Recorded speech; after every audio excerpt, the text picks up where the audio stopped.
એક માણસે કોની જોડે કઈ રીતે વાત કરવી એના અમુક પ્રકાર છે, જેમ કે માં જોડે ખુલીને વાત કરવી, પિતા જોડે આદરથી વાત કરવી, બહેન જોડે પ્રેમથી વાત કરવી, ભાઈ જોડે દિલ ખોલીને વાત કરવી, ભાઈબંધો જોડે હસી ખુશીથી વાત કરવી. તો પત્નીઓ સાથે પત્ની જોડે કઈ રીતે વાત કરવી એના પ્રકારની શોધ હજી ચાલુ છે.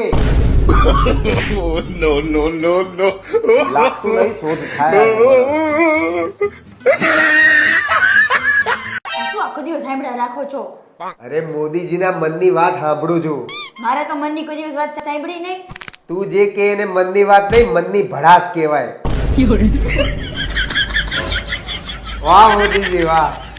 સ્ત્રી પાણીની જેમ તરલ અને શીતલ હોય છે અને પુરુષ માટીની જેમ ઠોસ અને સૂકો હોય છે.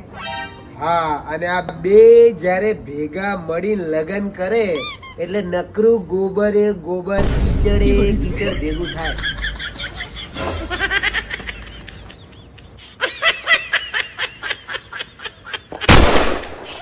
હે ભગવાન, તમે નાનપણ આપ્યું પછી પાછું લઈ લીધું, તમે પૈસા આપો પછી પાછા લઈ લો, તમે આ જવાની આપી અને હવે ધીરે ધીરે જવાની પાછી લેવા માંડ્યા, પણ આ બૈરું આપીને પછી ભૂલી ગયા.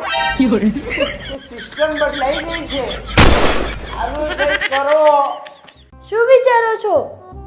અરે હું વિચારું છું કે દુનિયામાં કેવું બધું ગોળ ગોળ છે નહીં? મતલબ?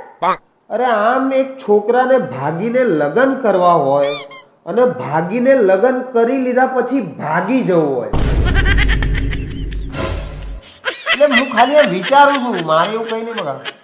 મારે આજે એક વસ્તુનો ખુલાસો કરવો છે કે આ બધી પત્નીઓ જ્યારે રિહાય ત્યારે આપણે આ લોકોને મનાવવાની, અને જ્યારે આપણે રિહાઈ બેહીએ ત્યારે આ લોકો શું કે મળી ગઈ હશે કોક બીજી. એવું કેવું યાર? અરે કઈ હોય ગોતીને ટ્રાઈકી હોય. ડાયલોગ ફિક્સ છે તમારો.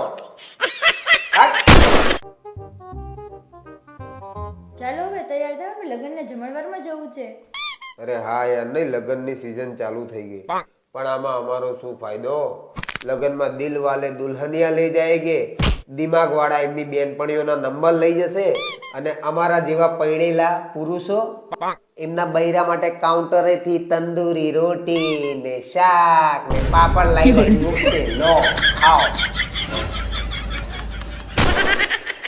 શું મજા આવે. સાંભળો તો, આપણે છે ને સોમવારે ખરીદી પર જશું, મંગળવારે મોલ જશું, બુધવારે ઢોસા ખાવા જશું, ગુરુવારે પિકનિક પર જશું, શુક્રવારે મૂવી જોશું અને શનિવારે લોંગ ડ્રાઈવ જશું. હા, અને રવિવારે આપણે 4 રસ્તા ઉપર જશું કેમ? ભીખ માંગવા. ત્યાં જઈશું, ફલાણું જઈશું, ટેકણું જઈશું.